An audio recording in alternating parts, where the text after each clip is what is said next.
All right, DSM, where are you playing out of? So this is a 235 no limit hold'em out of Casino M8trix in San Jose. Yep, Casino Matrix. And then 2 is on the button, right? Yeah, I believe so. Yep, the two is on the button here. So how deep are you here in this game? Maybe like 1,000 effective. Okay, so 1K effective, and it's like a full ring game. I think they limit it to eight players, so So eight-handed. eight-handed. Okay, all right, eight-handed. Okay. All right. So pre-flop, the low jack opens to 30. So the low jack opens to 30. Yeah, Wow. it's a 235, not a 2-3. Right. Yeah. So low jack opens to 30. Okay. The standard raise in this game has been pretty wild. Some people would open to 45. Some people would open to 15. Mm-hmm. Okay, so low jack opens to 30. Yep. And then hijack calls.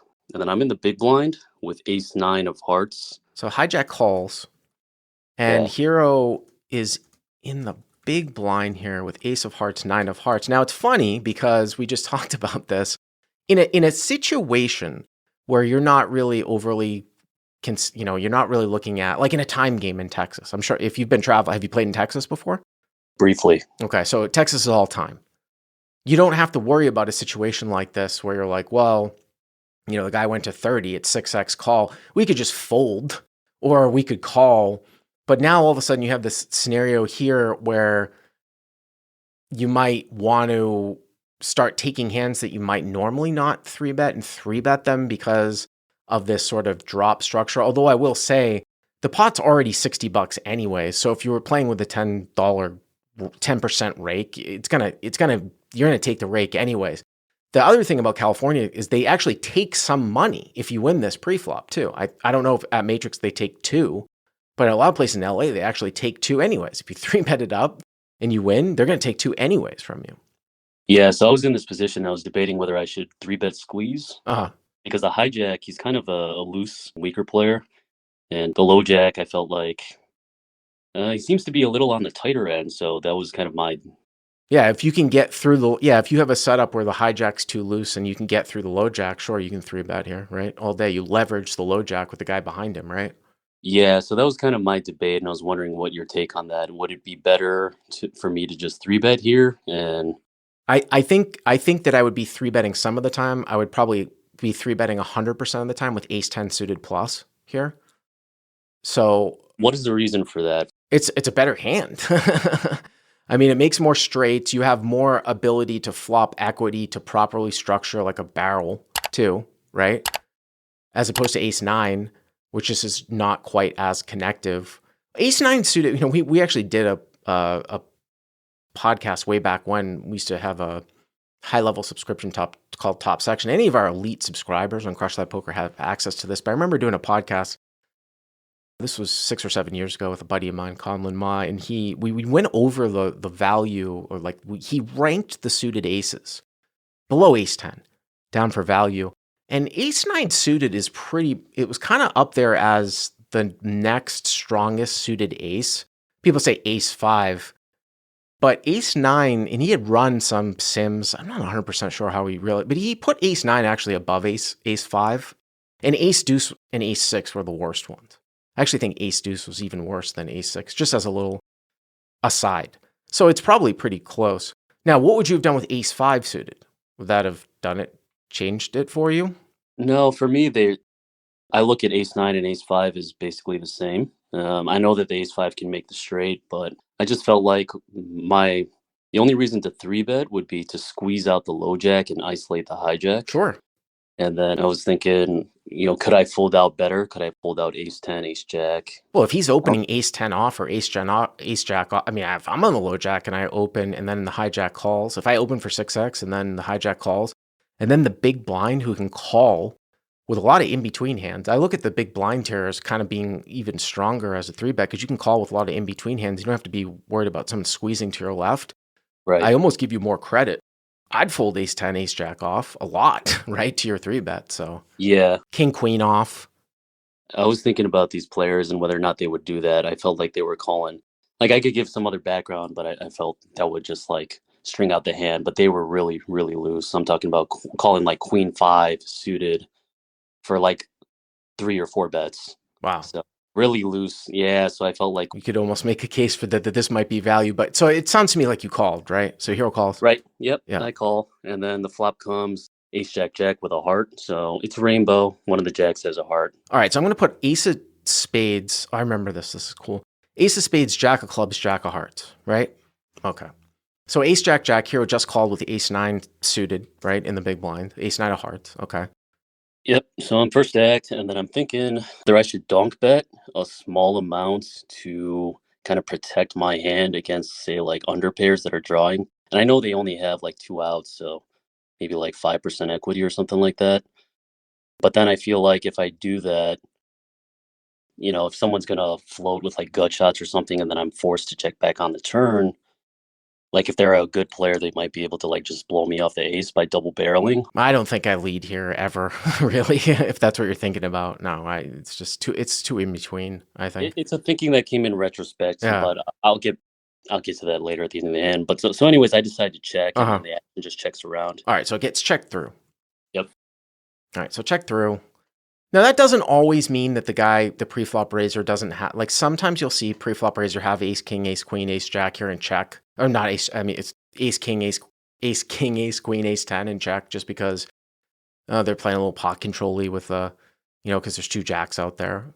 And, who knows what the hijack could have if he's calling a little bit wide. You would think that a jack would bet off quite a bit, but, there are some slow plays and things like that. All right, we're still at 90 to the turn, okay? Yep. And then the turn comes the 6 of hearts. 6 of hearts. So you pick up the nut flush draw here. Yeah, correct. So it's ace of spades. I'm supposed to say ace of spades, jack of clubs, jack of hearts. Turns the 6 of hearts. And hero has ace 9 with the hearts here. And I mean, the thing about the fact that here's the thing. Like if someone has if the preflop raiser has an ace that's better than yours, you're still behind. Now, you obviously pick up some equity here because now you have outs to a nut flush. If someone has a jack, you might get raised. And I don't know. I actually went back and forth with this one here too. It's almost like I might sometimes bet more often with ace 9 suited when I didn't pick up the draw to try to get value from those draws. Now you are blocking that draw.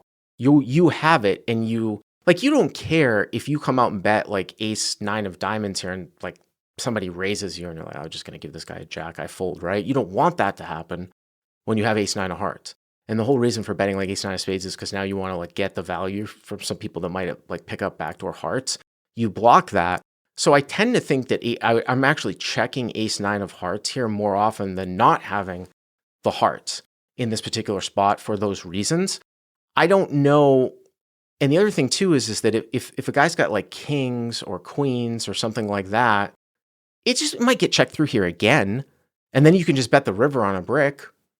Or he might put in like a small bet and you call, and then the river just goes check, check, and you win. That's fine too. You know what I mean?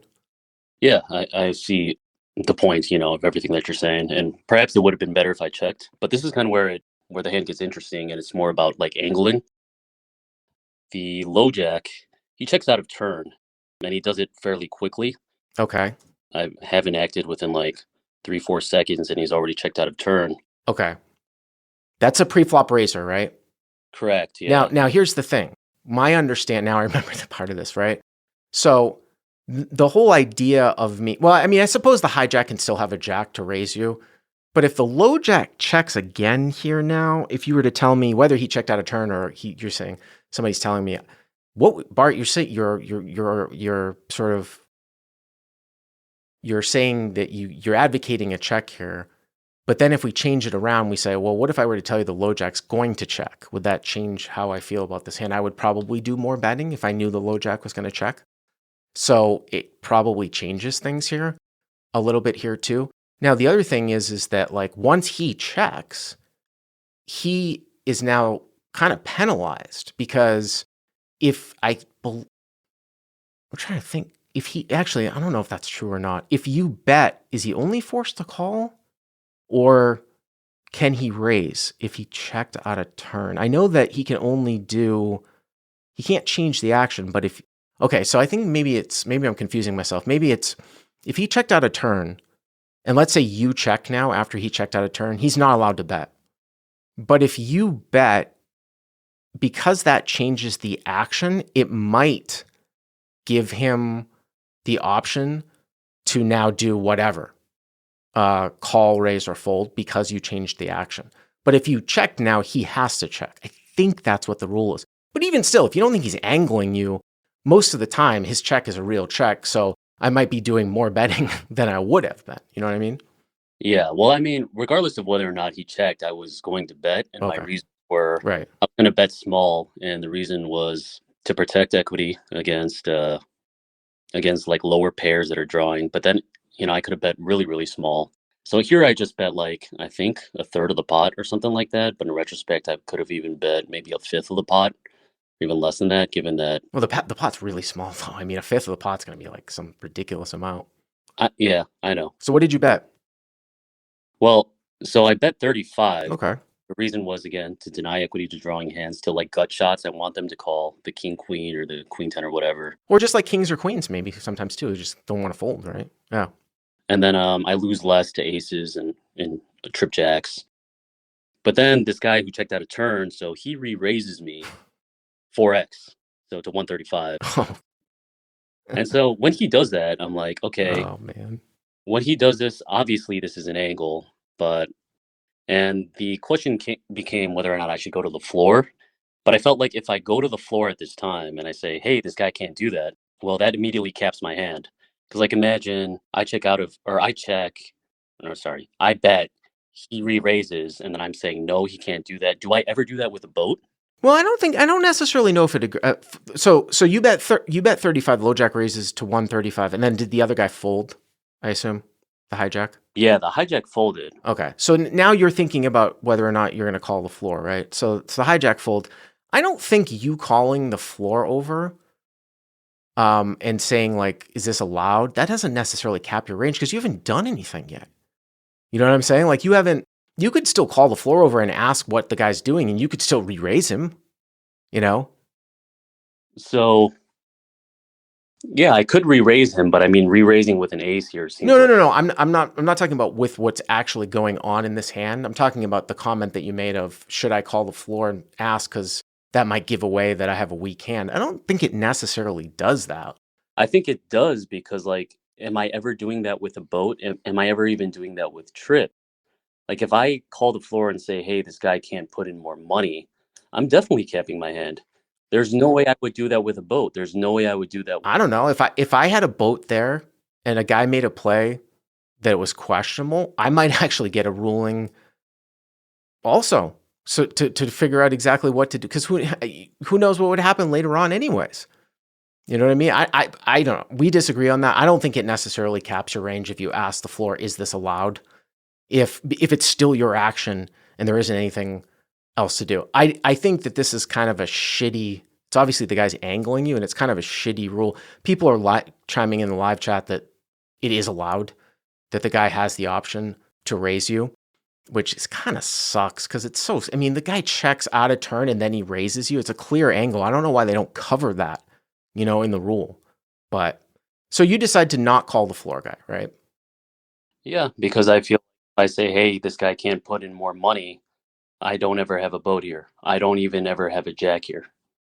I think it's pretty clear. For me, it's obvious that I kept my range to an ace there. So I'm pretty limited and it gives him an advantage. But it also gives me an advantage because now I know that this guy never has less than trip jacks here.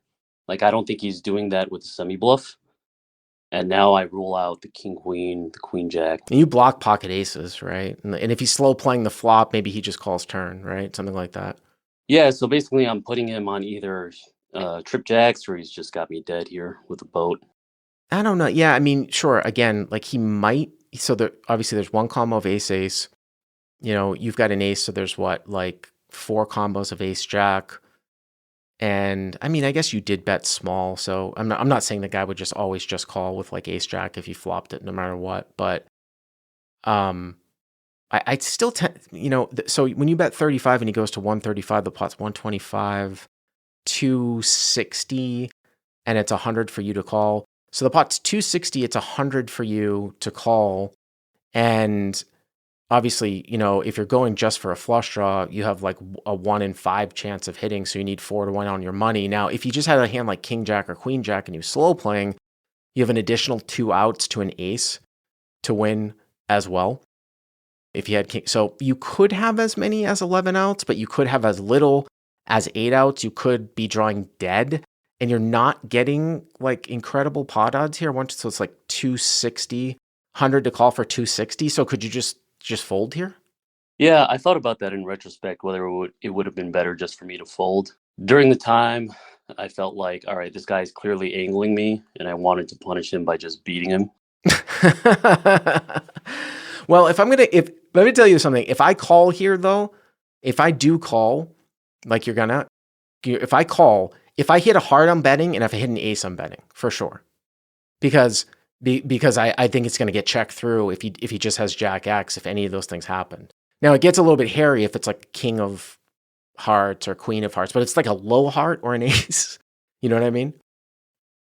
Yeah, I mean, I felt like if I make the flush on the river, I could still check, and unless he's a super nit, he would have to value bet a jack.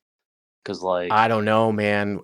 Look at what just happened, though. Like, remember, if a low heart comes, and then, like, there's no straight draw out there, so all there is a flush, or someone has ace X, and I think it's much more likely for me to have ace X, the number of combos. So I felt like you have to be a nit to not value bet a jack on the river, even if a low heart comes. I mean, my only thing about that though is that can be the case. Like I would value bet like King Jack with a King of Hearts. I'm just, as much as I've seen here, looking at this hand when this guy puts on this act of checking out a turn, then raising you, basically announcing the fact that he has a jack and you still call. And now if a heart comes in, like when you bet call after that act, you shouldn't just have like ace X. You should have a lot of heart draws here, right? Like if you had ace 9 of diamonds here, you're just folding, right? Like on the turn.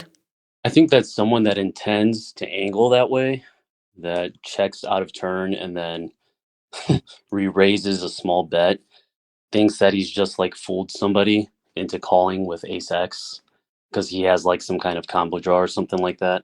Whereas I ruled him out of any type of combo draw. But that's what you think he thinks of you. I think that's that general type of player, the type of scum that like feels that way. Hey man, I agree with you. I feel you. Now we might not be agreeing on what this represents of the ranges, but the word scum comes up to me as well. Sounds to me like you called, right? Hijack fold, you called. Well, yeah. All right, so now I did between folding and calling, and I said, I'm going to call, try to get this guy on the river. So now the pot's 360, right? 360? Something like that. Yeah. All right, what's the river here? All right, the river comes a low heart, 7 of hearts. All right. No straight completed or anything like that. Yep. I make the nut flush, and I debated whether leading out or to check, and then I thought, again, as I said earlier, that if I check here, the Jack X has to bet. I feel like because I have a lot of ace X here. I think the type of player that angles this way would think that he's just tricked somebody with ace X to call, like a naked ace X. So I check. Well, again, I mean, I would just, like I said, I disagree with you here. I would be betting here a lot. I think it would just be an absolute disaster if this guy checks behind with a jack, which to me, it seems like he's got a jack here a lot. And it just seems like when you bet call, you have a lot of flush draws here. So you'd be surprised at how often a jack checks back. But that's just me. Okay, so you check. Yeah, I check. And given that it was a backdoor draw, and then he bets 200. So, all right. So villain in the low jack bets 200. And now the question for you is whether or not you want to call or raise, right? Right. Yeah.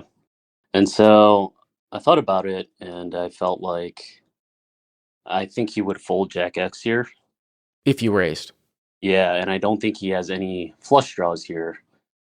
So I feel like... Didn't you just say that you thought he might have some combo draws, though, before? No. I said that I ruled out combo draws because I don't think a guy that's angling is ever trying to semi-bluff with a combo draw. Like he has a made hand when he's angling. I think. And you think he thinks you don't have any combo draws, I think is maybe what he said. Why don't you just size it up to like 450 or something like that? Give him a price. I feel like, so with this player, like there were previous hands where he wouldn't raise strong hands like trips against, like, I think there was like a straight board or something like that on a previous hand. So he seems like a very conservative player.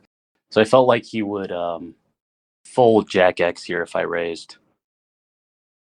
Well, it's player dependent in almost every situation. And actually, if he didn't angle, I would have re-raised here with the nut flush. mm-hmm. But given that he did angle and that I have him on Jack X or just a boat, that's why I decided to just call. So hero calls, and what was the reveal? He turned the boat with pocket sixes. Oh, that was another hand that we didn't discuss. So low jack has 6-6. Well, I hope you showed him that you just called with the nut flush. No, I didn't actually. Really?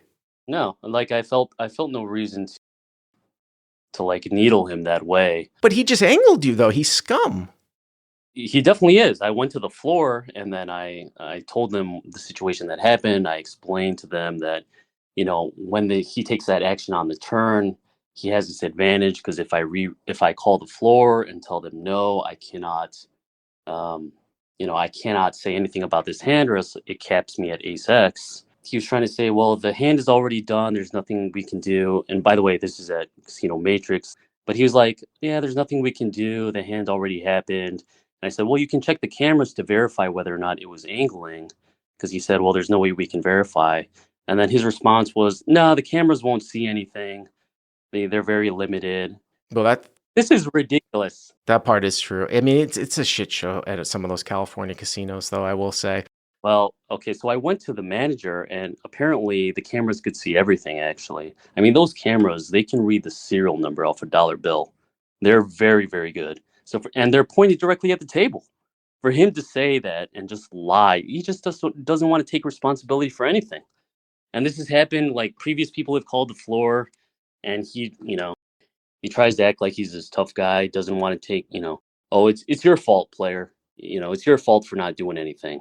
They just don't want to take responsibility for anything, So they come over after I push back and I say, hey, this was clearly an angle. It's like if a guy checks out of turn, right, and then he re-raises you, that's definitely an angle. But if that's not enough, the fact that he turned pocket sixes, he turned a boat and then he checked and re-raised, clearly that's an angle. Like, if you don't understand this, you're brain dead. DS, and I got to move along because we've got a last caller here who's on a limited time schedule. But I'm going to leave you with this.